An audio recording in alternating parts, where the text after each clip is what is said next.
Recording. Hi, everybody. Thank you for coming and being here for our 1 p.m. Lighthouse event. Exciting things happening today. We are talking food and cooking, specifically one-pot meals with Melissa today. Before we get started, I do want to share that we have lots of events happening this week. Tomorrow, we're talking gardening, getting our hands dirty, back in the dirt. Thursday, we're talking about a mobility topic with our certified orientation and mobility specialist, Latricia. And Friday, we are talking stress management. Oh, it was specifically, Terry, what was it called? Oh, wait, here. Stress management with guided imagery. Okay, Terry, I got you. Thank you.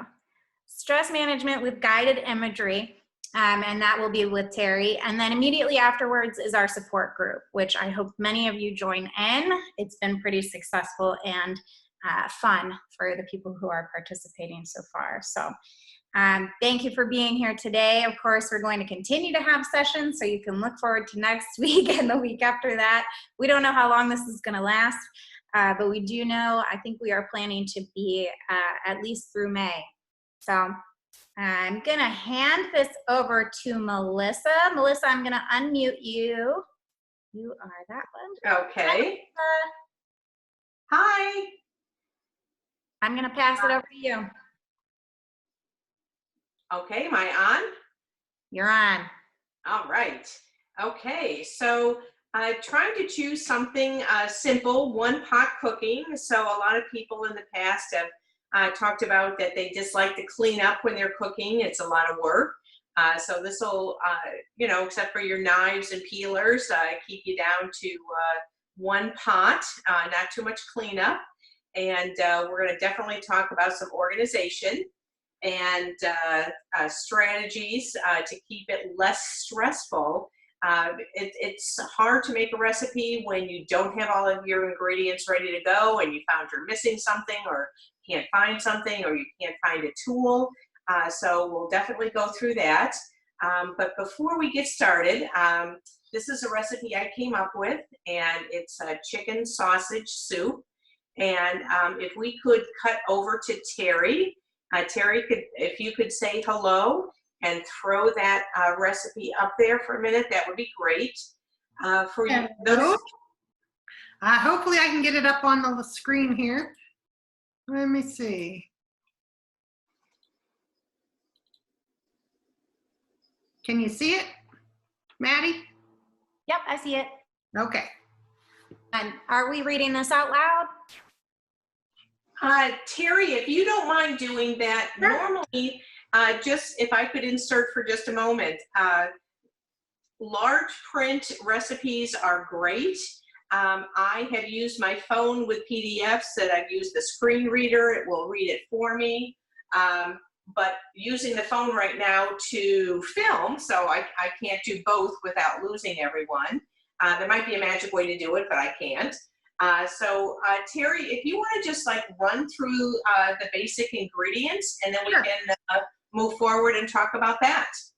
Okay, on here I do have it saying copy these ingredients, take a screenshot, or you can ask your instructor to email today's recipe to you at the end of the session. This is chicken sausage soup. So it's 3/4 pounds of chicken sausage, which is about 3 links. I guess they're fairly large links. 2 tablespoons of olive oil, 1/2 small onion, diced small, 1 sweet potato with a medium dice to it, 2 to 3 ears of corn cut from the cob, 4 cups of baby kale stems removed, 2 cups of cooked pasta, and 8 cups of chicken stock. Okay. Okay. Well, first things first. Are we back to me, David? Yep. All right. So I've already washed my hands, but I want everyone to take notice that it's a little cooler today. So I put on one of my favorite sweaters, and it has super long sleeves, which are kind of fun, but not great for cooking. This could catch the edge of a knife and have it fall on your foot. It could catch the handle on the stove of the pot you're using and create a problem, or even drag along and when the burner is turned on and create a fire. So you want to make sure that when you are cooking that you're not wearing loose clothing that could create a problem. So first thing I'm going to do is get rid of this. Excuse me for a moment. And then we're going to come back over to the work area. David, if you want to pan over this way a little bit. We haven't found a home yet where we want to hang this fire extinguisher. It was under the sink, which is the worst place to have it because the stove is just to the left, and if there's a fire building here, you don't want to have to get on your hands and knees and climb under the sink to try to get the fire extinguisher and put the fire out. The other thing that we do have for the soup pot is we have a tight-fitting lid that if a fire would start here, I could suffocate it by putting the lid on and taking care of it that way. If it's too out of control, we'll just say goodbye and head out the door. Hopefully that won't happen. So the next thing that we're going to talk about is preparations for a recipe. If you took a look at the ingredients, I went through and I had the chicken sausage in the freezer, so I was ready to go with that. I had some other ingredients, the chicken stock, I had garlic, I had an onion. So really what I needed to add to my grocery list was to pick up some fresh baby kale and some corn and sweet potato. So what you want to do if you're going to prepare a recipe is go ahead and see what you have on hand. And then what you can do is add your grocery list to what you need so you're not duplicating what you already have. So with that in mind, David, if you pan around a little bit, I've done some pre-chopping, but I've got my chicken stock, I've got my kale, my baby kale, I've got leftover pasta, measured out like 2 cups of leftover pasta. So I have the ingredients that I need, but the other thing that I have is behind my cutting board here, I have some tools that I thought I would need. So I also have my utensils ready to go. I have my favorite spatula that I use with cooking. The pot is out with the lid. So it's not just the ingredients that you want to have on hand, but it's tools that you might need as well. So we're going to jump a little bit between some of the preparation and the actual cooking so that we can get the sausage and things started. Now, what I have here, which I'm going to use on top of my cutting board, this is a double-sided cutting board, black and white, so it gives good contrast. But I'm going to use that to protect my board for just a moment. If you can pick up sausage that is loose and not in links, it makes it a lot easier. My favorite one comes in links, so I just cut the casing and then squeeze out the sausage. I like things a little spicier, so this is the spicy chicken sausage. And what that does for me is it means I don't have to go through the pantry and pick out spices for seasonings. It's already spicy enough. And when we saute this, it's going to infuse into the soup, the stock, the rest of the ingredients, and I won't need any, except for maybe a little salt and pepper, I won't need extra seasonings in there. So what I did is on the others, I went ahead and cut the casing, and you know, as Terry mentioned, these are good size chicken sausage. It's loose in here. It's been out a few minutes to come to room temperature, because anytime you're putting meat in, room temperature is best. And I am just squeezing with the casing to squeeze the sausage out so that I can use the meat and not have the chunks of the casing or the sausage in here. Easy breezy. And there we go. So I did most of it ahead of time because you can figure that out. Now, if you have a different type of sausage that isn't loose like this, that you may need to slice, go ahead and do that. Using the back of my hand, getting some water going.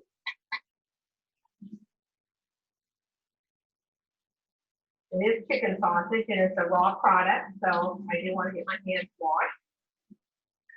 Okay, so the way we're going to start this is we want to start with a saute of the chicken sausage, and then we'll add in the onion and garlic and get that started first.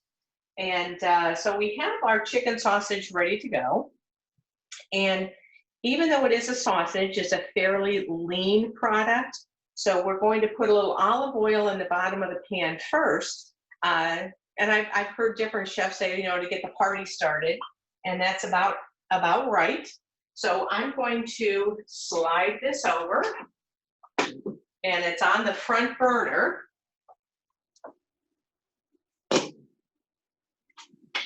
Now, I don't know if everybody was here for the segment on labeling, but David helped me put some touch dots on the back burners.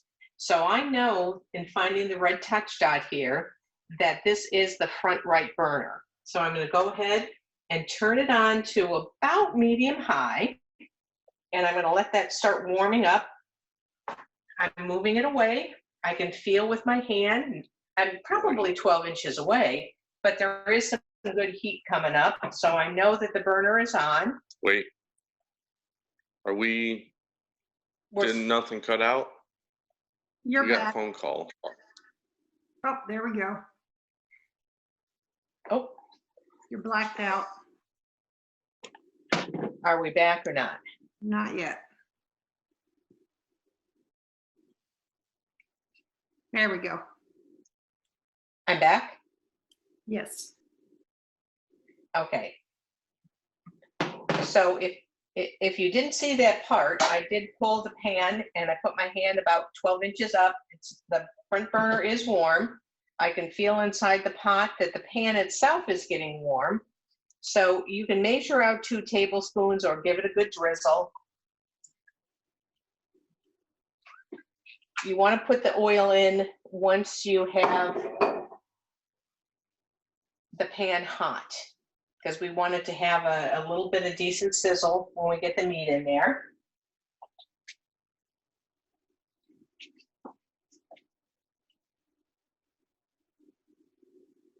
I have to wash my hands again.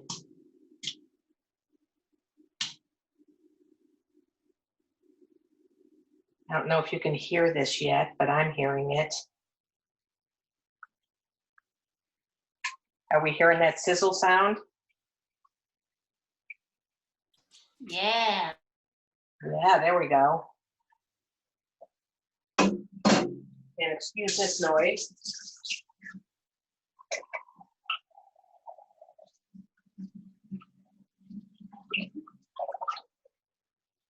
Now we're going to let that start to brown a little bit. And then we'll give it a stir in a little bit. I think that I'm going to mash it out a little, make sure it's got all the surface in there. Okay. Now, David, if you want to come back to the cutting board, I'm going to move this out of the way.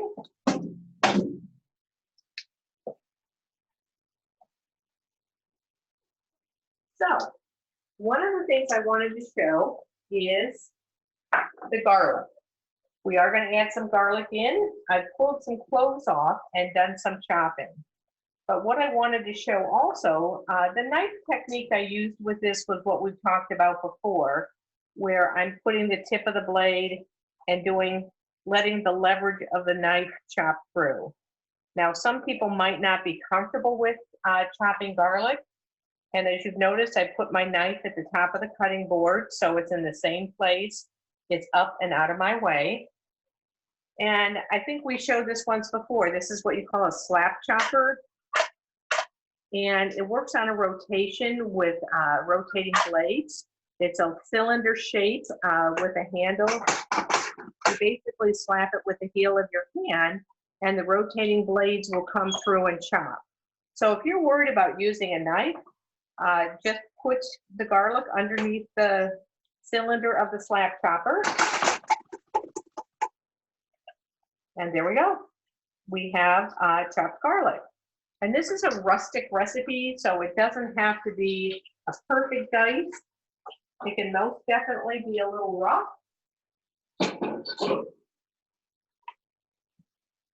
And I want to show one other thing. Here we go. I pre-diced some onion just so we could get going with that.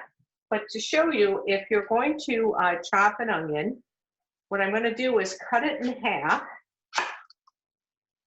And I'm cutting it in half so that we have the tail of the onion at the back side.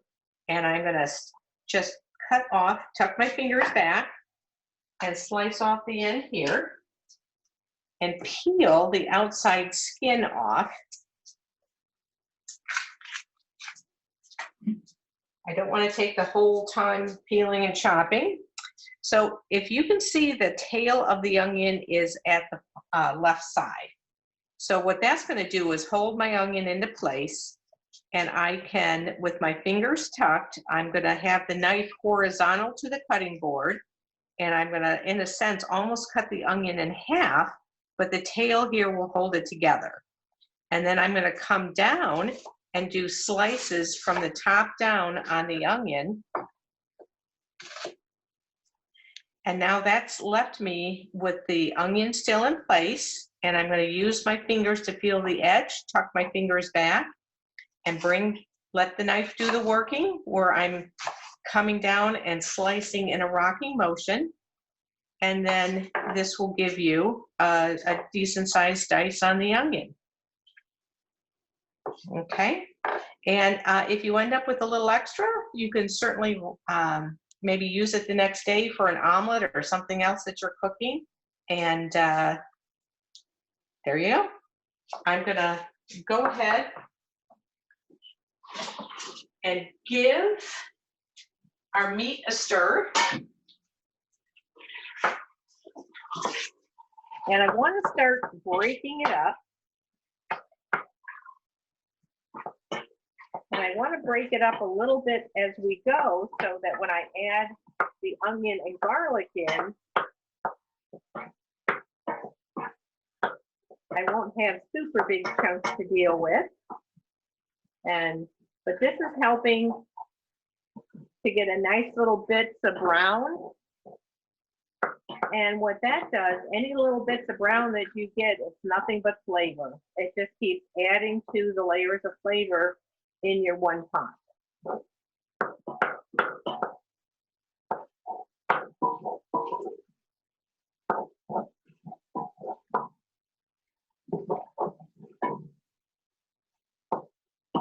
I don't know, how does that look, David?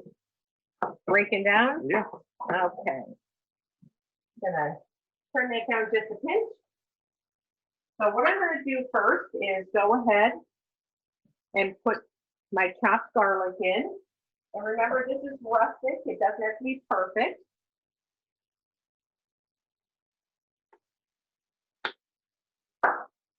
Now what I would like to do is reach across David, and I am reaching for my salt. And I'm putting in a little salt now, because this will most definitely help, just a pinch, the onion and the garlic.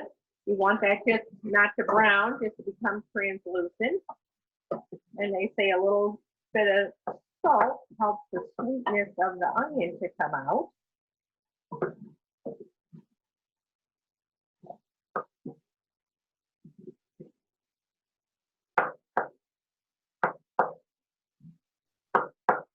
Melissa, Yes. if you can't see well, how do you know when your onions are done? Do you use do you just have a amount of time? You kind of get a sense of it. If I just had, okay, let's step back just a half a step. If I were putting in the onion and garlic prior to the meat, I would do onion first and then the garlic, making sure, because I don't want the garlic to burn. And you will feel it soften. So sweating the onion or letting it become translucent, you can feel that it's not stiff and crisp. So even if you had to use your spatula and scoop out a couple, let it cool a little, press it with your finger or use a fork, you can tell if it's a little bit soft or if it's still crunchy. So that was a very good question, Maddie. And some of it, the more you do it, the more you get a sense of it. And this is really just building layers of flavor and letting that incorporate before we add our stock. So we have a lot more veggies to go. And what I'm going to do at this point is I'm going to go ahead and add my stock. And this is a cheat. If you want to use 8 cups of your own stock, that is awesome, fabulous. But if you get a good quality chicken stock or chicken broth, it can really make it a lot easier for you. And I know we all have some extra time right now, so we could make our own stock, but for this, we'll just, I'm using Kitchen Basics, and you can read all the ingredients. It's, you know, chicken, bones, etc. There's nothing that is 27 letters and you can't pronounce it. Glug, glug, glug. So we've added all that stock in, and I know this is just straight out of the box. It's a pantry item. Some people might say, well, aren't you supposed to warm something first before you put it in? And you can, but that would take another pan to warm it up. And all it means is that using the room temperature stock, it's going to take a minute to come up to heat with where the sausage and the onion and that. So we'll give this a minute. Get a little stir, let it incorporate. And I'm going to sit my spatula down, and we're going to come back over to the cutting board. Now we're going to take a step back. I'm going to clear this over here. Boop. Now I'm going to use the back of my knife to scoop this up to get out of the way, so that way I'm not dulling my blade.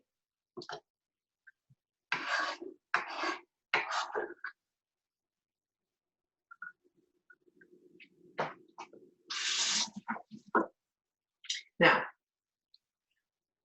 one of the key ingredients in here is sweet potato. And sweet potato is a little bit denser item. I think it works very well in this soup. What I did to start with the sweet potato, which I've already done some pre-dicing, but if you can see, this is a little vegetable brush. You do want to, with your root vegetables, go ahead and give them a scrub under your running water. Some people are being extra cautious right now.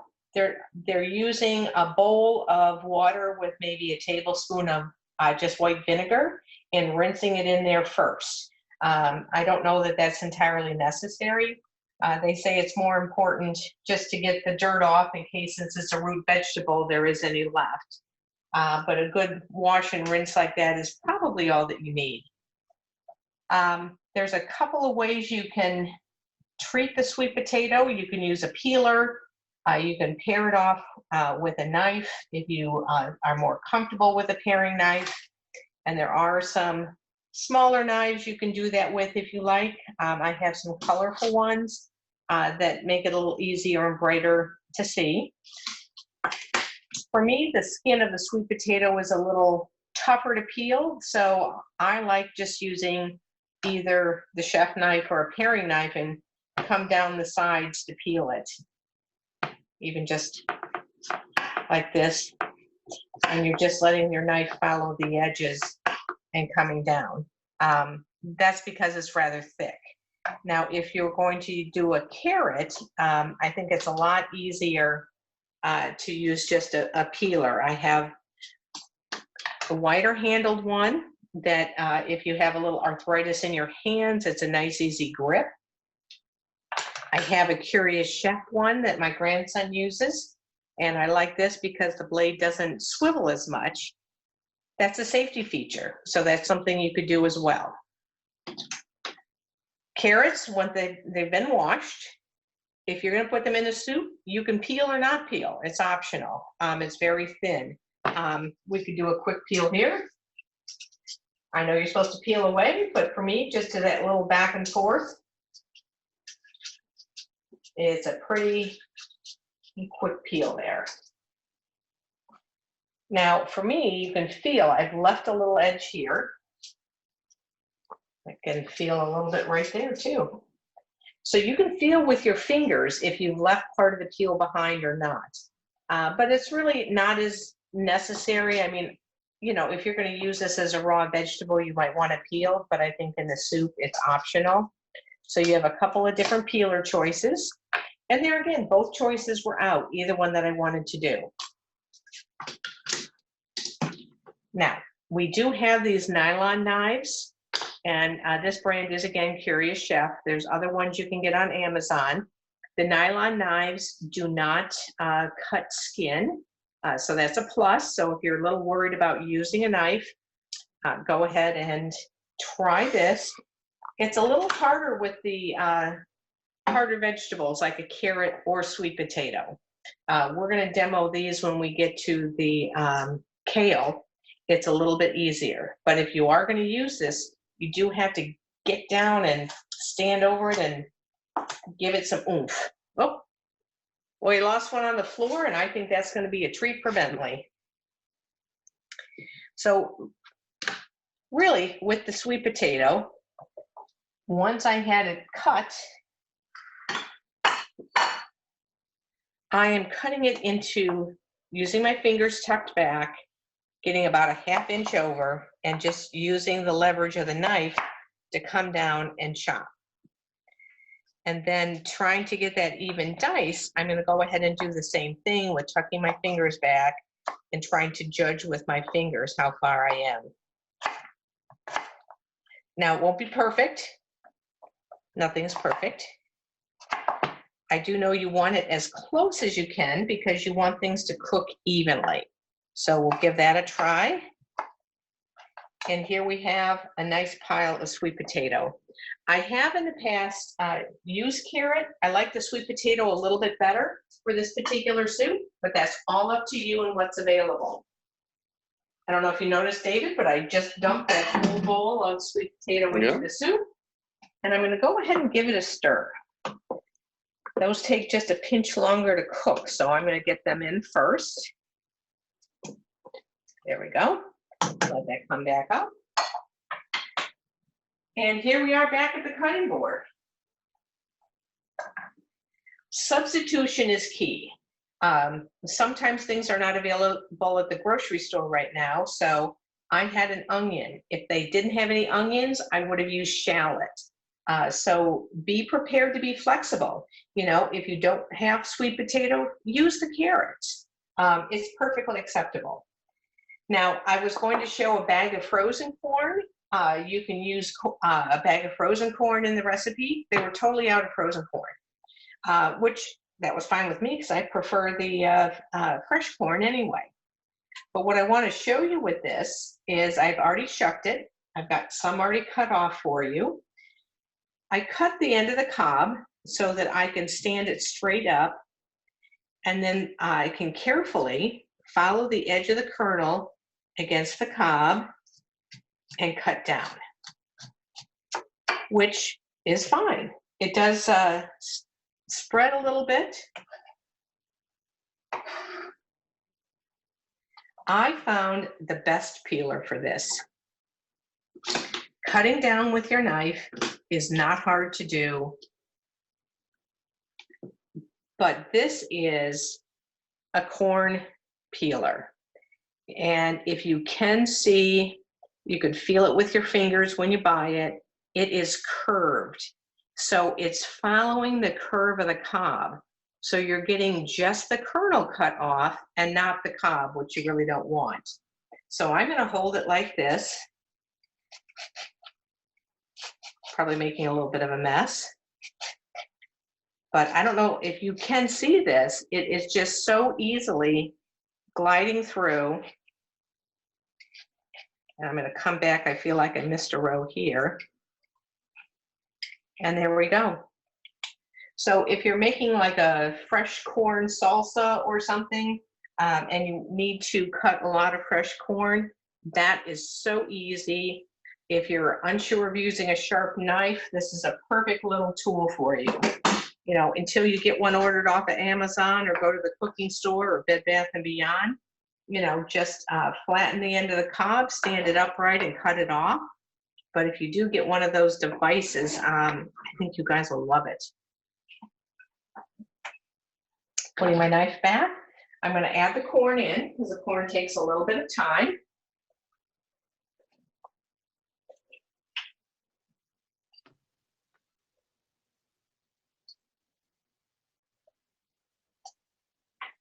Okay. Give a little rinse. Okay, now I'm going to just give that a quick stir.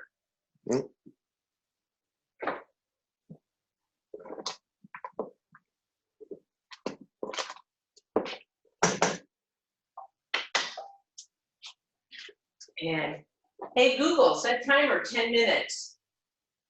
10 minutes, starting now. Okay, so we have our Google out in the living room, and I just asked Google to set the timer so that we can give it about 10 minutes. What happens, this needs about 10, 15 minutes, and then we're going to add in some of the items that only are going to take a few minutes. So I have some leftover cooked pasta that we're going to use, and I kind of planned for it. My grandson was over and made a little extra pasta, so I would have a couple cups to throw in. But if you have, let's say, some red potatoes, leave the skin on, wash them, dice them up, and throw them in. Or let's say in your pantry, you've got some beans that you need to use. Go ahead and open up the can, rinse the beans, don't put the liquid in, and go ahead and put the beans in. So it's your recipe. This is a basic of proportions and ideas, but make it your own. Do what you would like to do, adding that in. Now the pasta, someone asked me, why don't you just cook the pasta in the soup? The reason why we don't is that the pasta will release starch and it changes the integrity of the soup. So this is just cooked al dente, and it will just cook briefly in the soup for the very end of it, and it will still be firm to the bite. Now, that's why I was suggesting perhaps dicing up a red potato. The red potato is low in starch and has a thinner skin than some of the others. So that, if you chopped it up and threw it in, would be good as well. So since the cooked pasta needs to go in just at the end, we'll leave it there.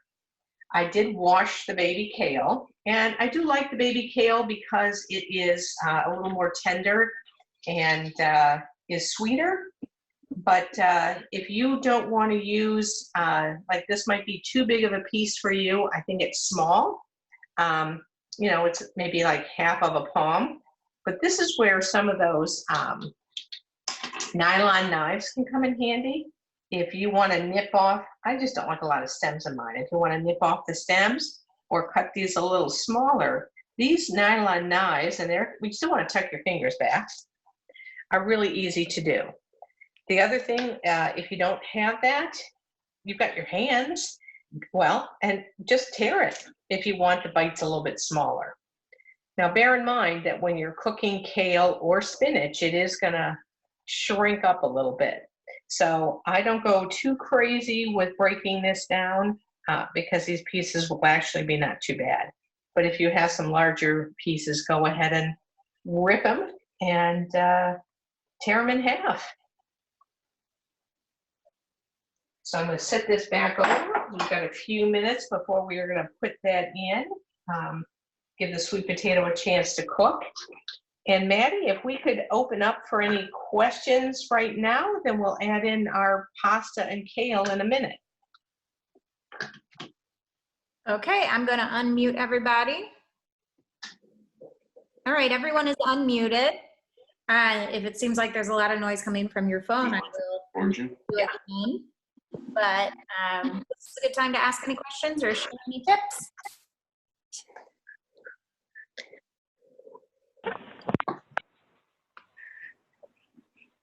Well, I have a question. Melissa, where'd you get that corn peeler? Off of Amazon. For It is so cool. I love that thing. Some of the peelers I've turned up with, whether it's the julienne peeler, and I don't know the brand of this one, but it is awesome. It's so easy. Oh, I know I can't find it to show you again because I dropped it in the sink. Okay, so if I can get this up and close, I don't know that there's a brand on it, but it feels like a corn cob on the handle, and it's got that curved blade. So if you do a Google search or an Amazon search, I'm sure you'll find one, but I just love it. It's so easy, and I do like putting fresh corn into soups or fresh corn to make a fresh salsa, a little cilantro or something. I don't know. I think it adds that little extra bit. My videographer got called into work, so I'm going to angle the camera toward me, and as we add things in, I'll do a little bit there. So these are just a few tools that I have here at home that you kind of accumulate.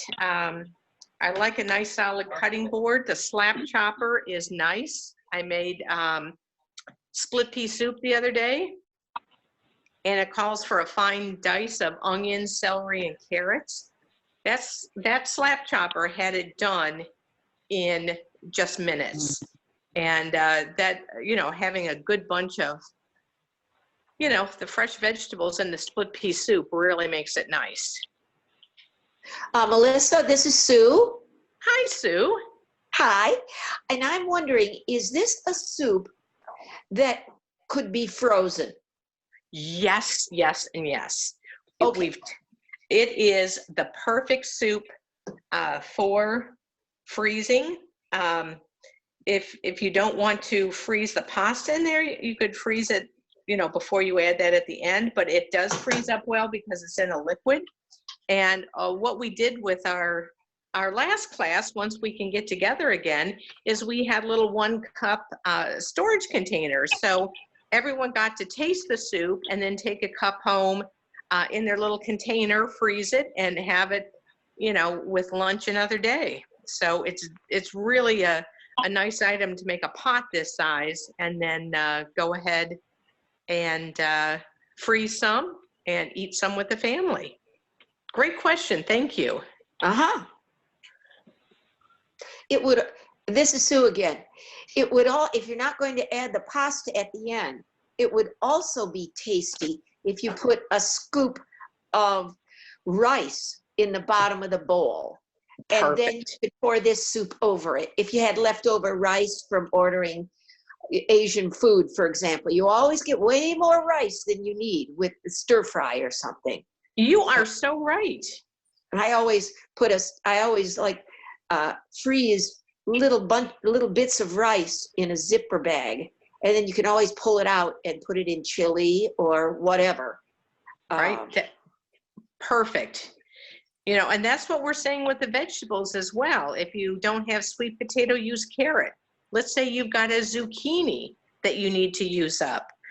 What I would do is cut that lengthwise, and then I would take out the little bit of the seed part in the center and dice that up and throw it in. It won't take as long to cook as a sweet potato would. Add that in. Do you have some cauliflower? Throw that in. I think cauliflower works a little bit better than broccoli, but use what you have. And especially right now, you might have some little bits and pieces that you don't want to have go to waste.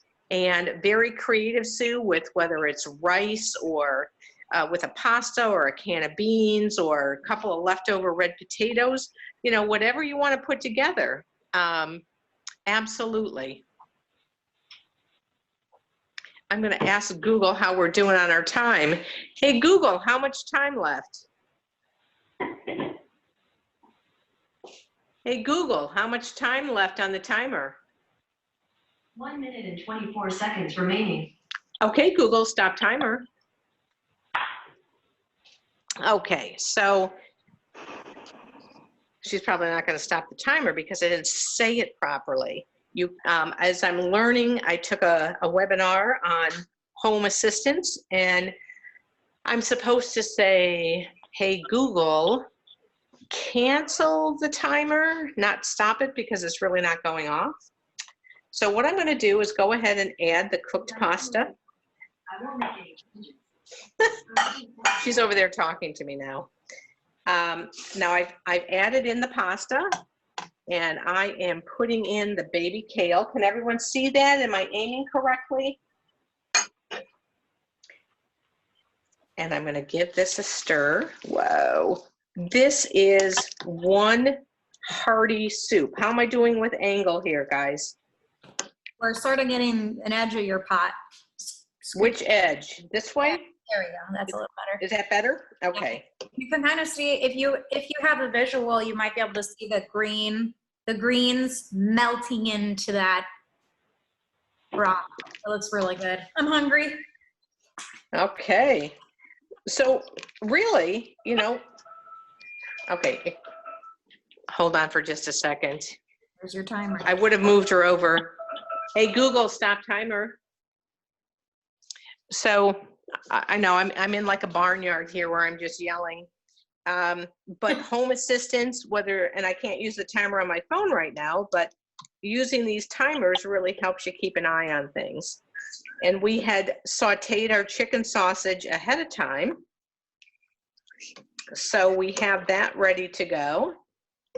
And this is just a matter of letting the heat of the soup warm up that leftover pasta. And it's already wilted the kale. I think we're good on that. So at this point, you would be ready to serve it up or let it cool and reheat it for dinner tonight. Is this steaming up the camera, or are we okay? You look all right. Okay. And all you would do is ladle this into a bowl. I don't know if you want me to do that, but look at all that goodness in there. Ooh, yum. Lots of nice bits and pieces. And make sure you get some good broth in there.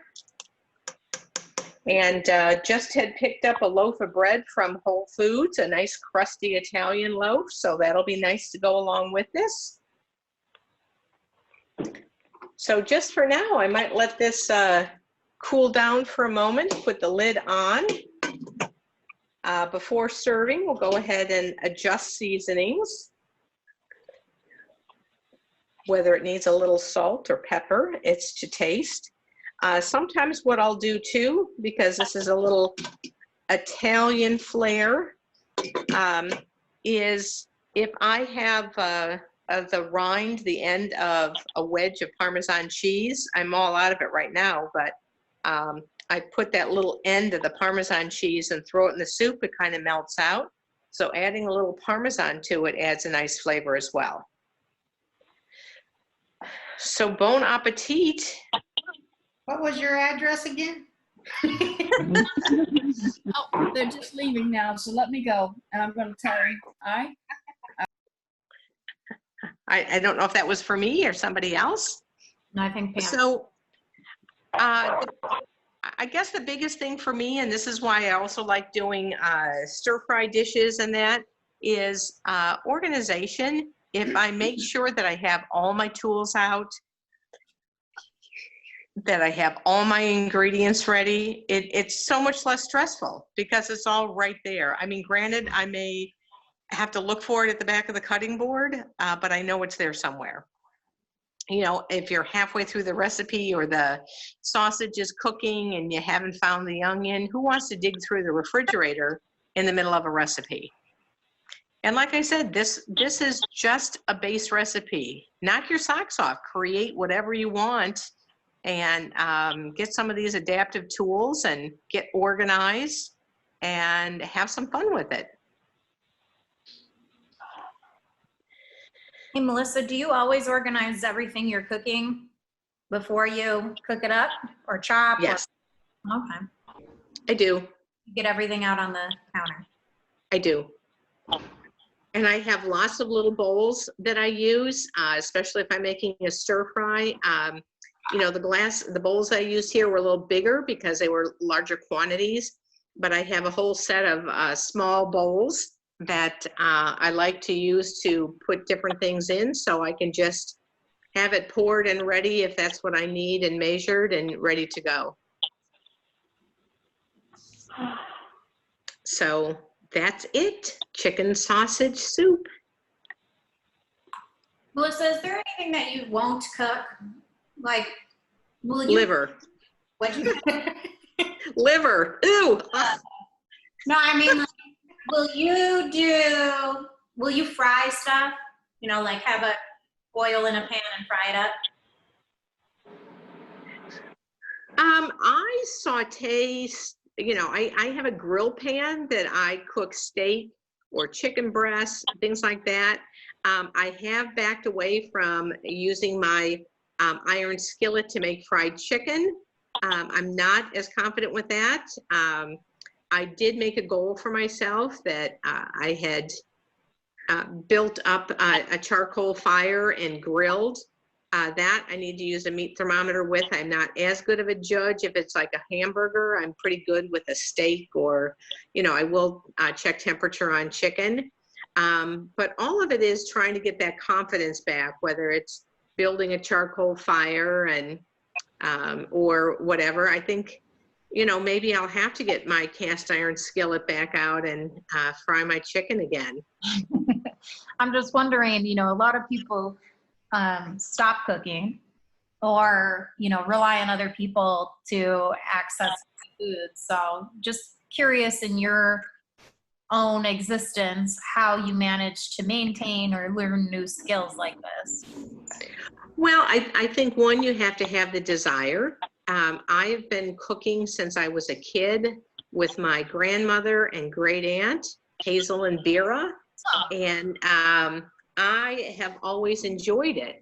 And so initially losing sight, at the very beginning, I made a major blunder.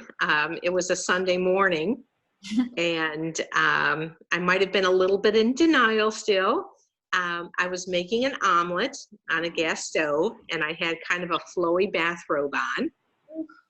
And I'm cooking my omelet, and I smelled, and I'm doing this little sniff, and I thought, ooh, something smells bad. And I realized that the sleeve of my bathrobe was on fire. So I turned and put my arm in the kitchen sink and turned the faucet on. And so I put the fire out. I finished cooking my omelet, and it was delicious.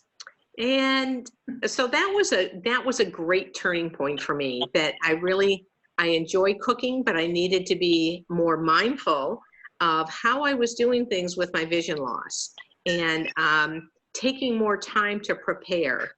So, you know, it might take me a half an hour to get all of my ingredients lined up to do a stir fry. But that's okay, because it may only take me 10 minutes to cook it, but I have everything lined up and ready to go, and I enjoy it. I know I learned to make gravy when I was a kid, you know, with my grandma and great aunt. So that's something that you hold on to when you continue to make it. You can feel, you know, how thick it is. You can feel as you're stirring, is it good? Is it ready? You know, so those are some things that you have to just open that box back up again, and you tuck some of that away. It's like riding a bike, you know, get back on, give it a try.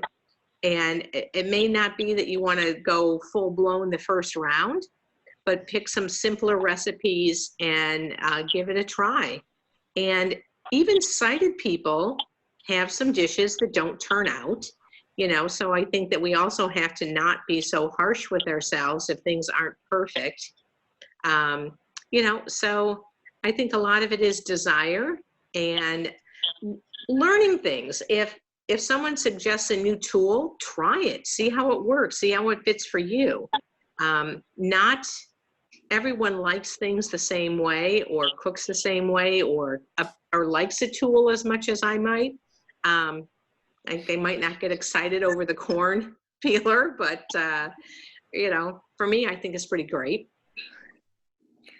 So Melissa, you were saying you test the temperature of your chicken and things like that, because of course we don't want to eat anything undercooked like that. But is there any kind of adaptive tools for that? A talking thermometer? There's a talking thermometer.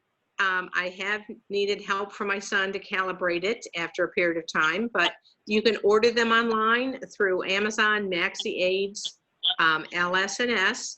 And when you press the button to start it, and then you insert it into the thickest part of the meat, not hitting a bone, and get your temperature read. So you want to make sure that things are up to temp and where they should be.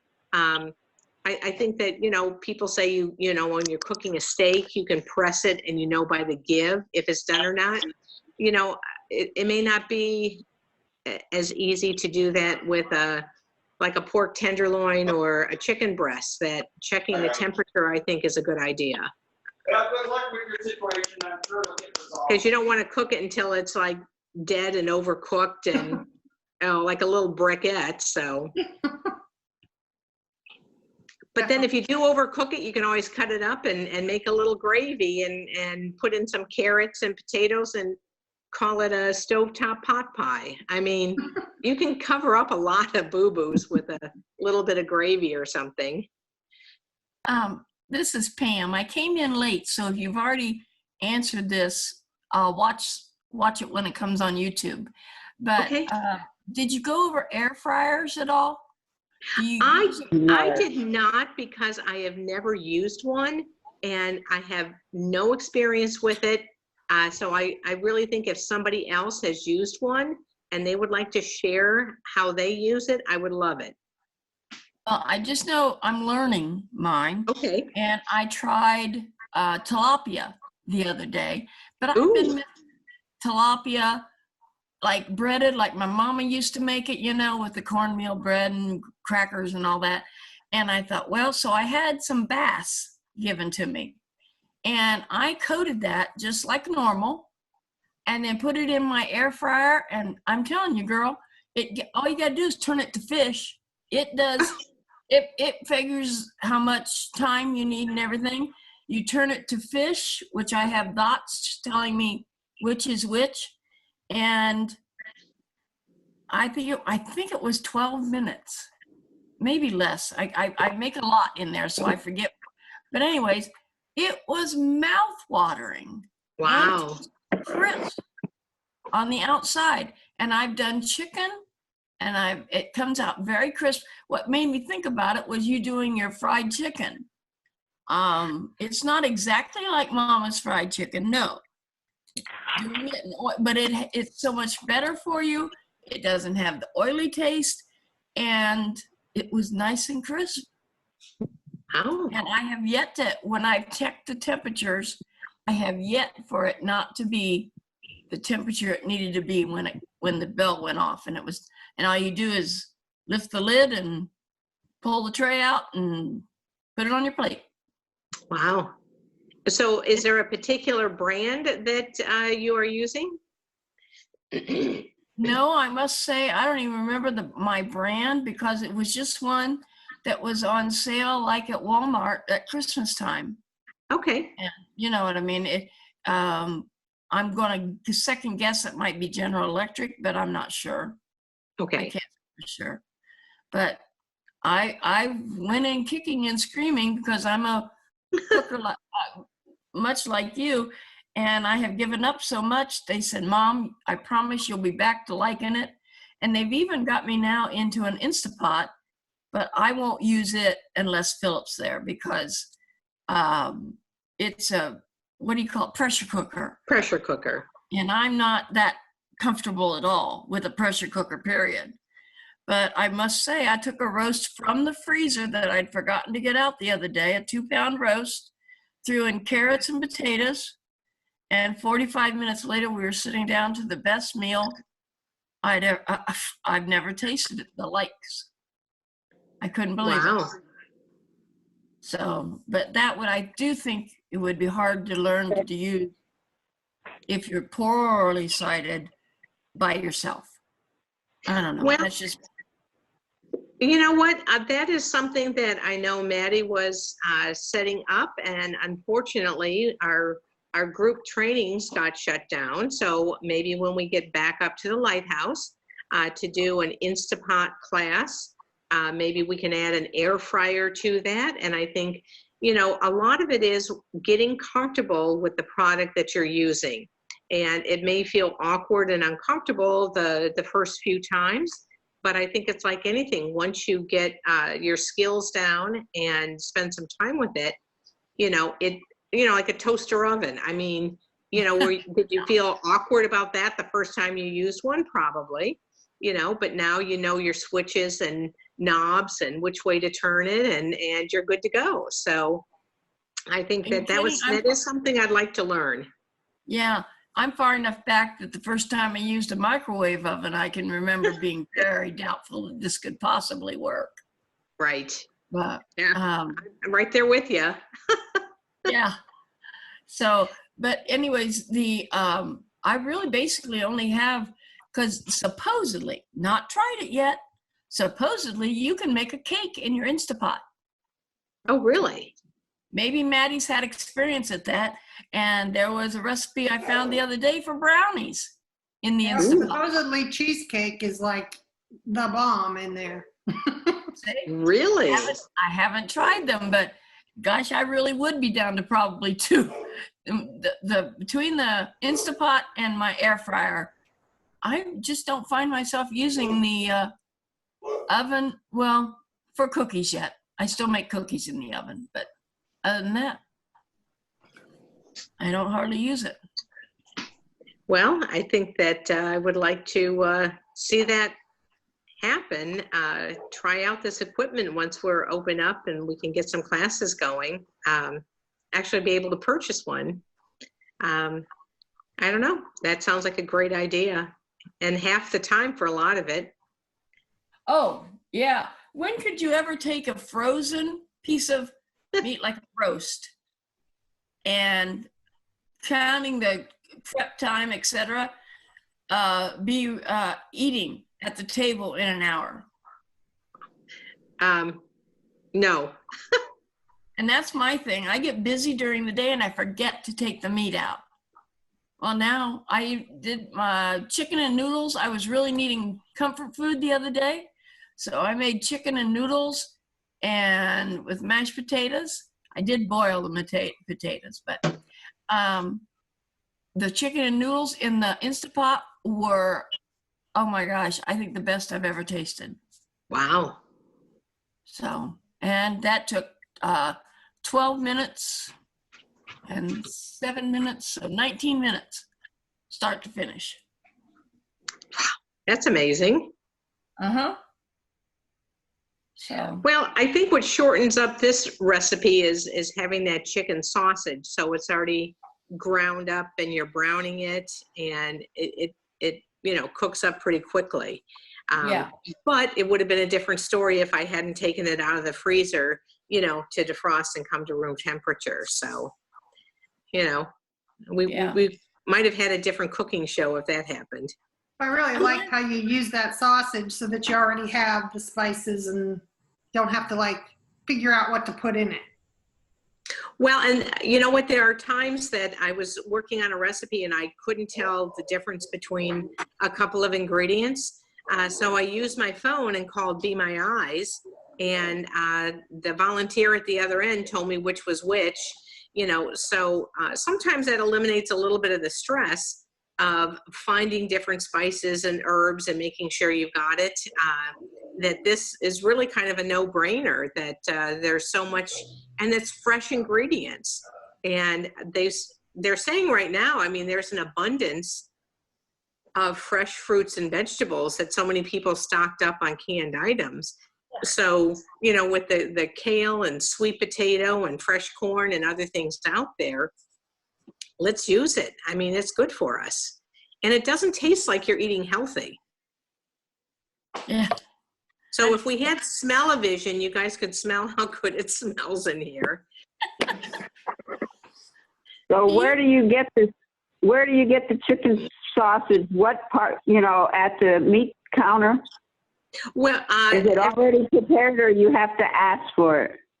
I got mine at the meat counter at Whole Foods, but they also have the different sausages at Detweiler's, at Publix, just about anywhere. I have used Publix and Detweiler's before, and I kind of like this one because it's spicier than the others. So that's personal preference. I do like Is it already is it pre-packaged? No, this I just bought 3 links. If you buy it from Publix, you get about 3 to 4 links in a package. Oh, okay. Okay, and Detweiler's has their version as well. And you know what? You don't have to use the chicken sausage. If you wanted to use a pork sausage or something else, you could. I was just, you know, trying to go a little healthier with the chicken, but use whatever is available to you, and I'm sure it's going to be delicious. And does that package say chicken sausage on it? Yes. Okay. And you know what? I don't know how it looks in the store. I don't really see it.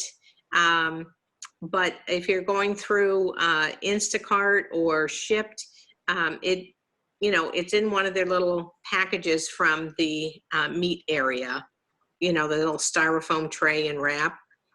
Yeah. But you might have to ask someone, you know, to point out at the meat counter where it might be, because I'm not exactly sure of the location. Oh, well, thank you. Oh, you're welcome. And you use the corn on the cob rather than loose corn? The frozen, well, yes, and I prefer it, but the other side to the story is I thought I would at least show a bag of frozen corn, that could be a substitute, but the store was out of frozen corn. So there again, you know, you need to use what's available. So yeah. I didn't even have something to show on screen. So, I mean, who is stocking up on frozen corn, for gosh sakes? Who knows? I don't know. The same people that are stocking up on the toilet paper. There you go. If they're eating that much corn, there may be a need for that. Yeah, that's what I mean. You know, but the idea with the recipe is just get comfortable with cooking again. Keep it simple. Whatever technique is going to be most comfortable for you, and you know, this is just a basic. Whatever you would like to turn it into, and start small. If you're, you know, just getting restarted on cooking, build your confidence, jump back in there. It's fun. It feels good. And who knows, sky's the limit. Now, may I ask you, with your experience with cooking, have you ever taken like, let me think here, a link sausage or something that comes in a link, we'll call it, and cut it up into slices before you froze it, so you could just take out enough slices for a small meal for one or two? I would tend not to do that unless I had a vacuum sealer, because you're exposing so much area to freezer burn. You know, I would be worried about that unless you vacuum seal it. Okay. Hi, friends. Hi, Melissa. It's Norman checking in. Hey, been Norman. listening outskirts. I missed the beginning of the session. When it comes to measuring your salt, your pepper, being visually impaired, what kind of tools would you use for the measurements of spices? I use my hands. If I have to be super careful on something, I will use measuring spoons, but otherwise I put a little bit in the palm of my hand and put it in. As far as like adding salt, you know, when I salted the onions, when I was doing the saute, it was 2 good pinches, you know, so they would come up and be sweet and help them to soften up. I do a lot in the palm of my hand, and even from there do pinches into it. Never directly into something, because if it settles forward and you get a you know, what if you were using like some red pepper flakes and half the jar went in? That would be a little too spicy.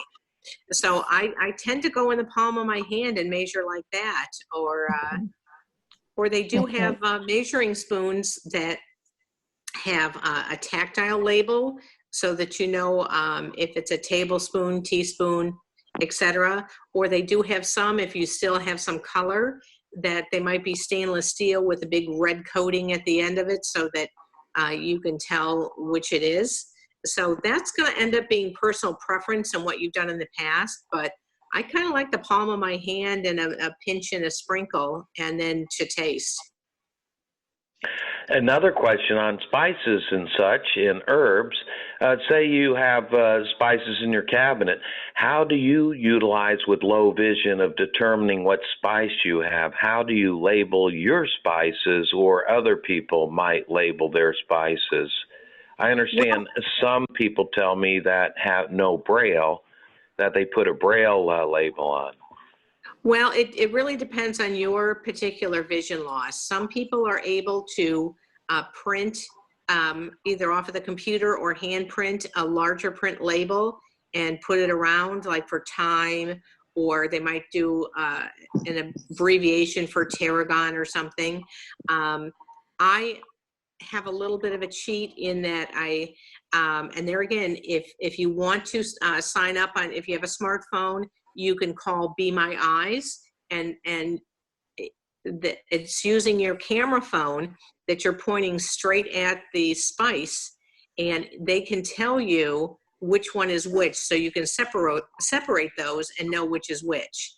I do have a little device called Orcam that I can put on like magnets to the side of a pair of glasses, and I can point that little device and tap it, and it will read the label for me. But what I found is, for some of my Chinese spices or oils, like the black vinegar or the fish sauce, it's in such a weird writing, Orcam can't read it. So that's where I called Be My Eyes, and a human was at the other end and read the label for me, so I knew which was which. So it's going to depend on what level of vision loss you are at. If you can get someone to help identify it and put a large print label on it, or if you need to go with some kind of Seeing AI, an app on your phone, which you could use that, or calling Be My Eyes, which is you know, free as well. It's all run by volunteers. So it depends on what you're most comfortable with to help navigate. Now, you can open the jar if you are a cook that's been around a while and you know the difference in smells.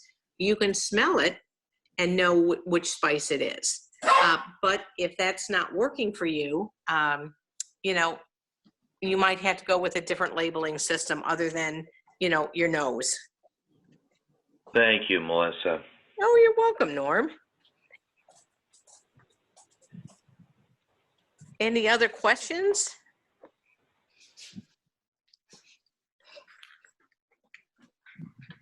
Yeah, how to keep your fingers from being, from not losing your fingers while you're using a paring knife and such. I've got a mutual friend by the name of Jeff. I think some of us know him, and he's an amazing cook, and he uses a paring knife for everything he cuts. And he has a way, and he has got retinitis pigmentosus like myself, right? And he's an amazing cook, and I'm so used to being sighted enough to use the bigger knives, and anymore it's like cutting and chopping becomes more challenging for me. Well, And I think I've learned the knuckle technique with knives, always to tuck in your fingers and use a Yes. knife, your knuckles with the knife outward from the knuckles so you don't cut yourself. Yes. Well, and that But stands true whether you're I sighted guess or not. everybody must have their own preference with lack of vision for what type of knife they use and how they use it. Well, I think that I generally use an 8-inch, and you're more likely to cut yourself with a dull knife, so keep them sharp. Don't put them in the dishwasher. And definitely tucking your fingers back and using your knuckle as a guide. I'm comfortable with that. You have to have a good grip on that knife and you're not putting your finger out there. I think I'm a little more comfortable, with the 8-inch, that's what I use the most. I will use a paring knife for some things, but I think the paring knife, I've got a bread knife that, of course, that serrated knife you want, but those are the three that, and I think the 8-inch, like a chef's knife or something like that is, get comfortable, practice with it. If you're using your knife once a month, you're not going to feel comfortable, but if you practice with, pardon me? Hey, Melissa, it's Terry. What about some other tools, like maybe one of those, what are they called, mandolins or something that slices, dices, chops, all that stuff? And They say those are very dangerous. yeah, I would think, but. Well, I like a mandolin. You do have to use the holder so that as you're getting lower on whatever you're slicing, you're not putting your fingers in danger. You see some people using a mandolin where they're using the flat of their hand to put something through. So it's with any tool that you use. Mandolins are very, very sharp. If you use it properly, you're fine. If you are not, you're going to have a pretty serious cut. And that's like talking yesterday, Norm, with box cutters.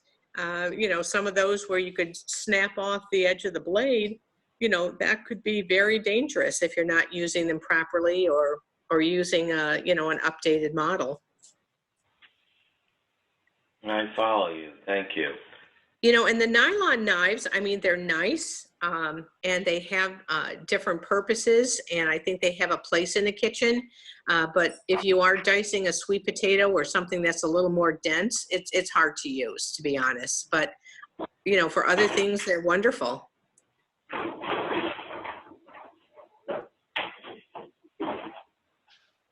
Well, thank you, Melissa, for all of your insight. Thank you. I think we are going to call this session closed. We went 20 minutes over, but you must have had a pretty, everyone was paying attention here. And a lot of people wanted to ask you questions. So I guess that means that we should keep doing some of these cooking sessions. Ooh, okay. I'm happy to do that.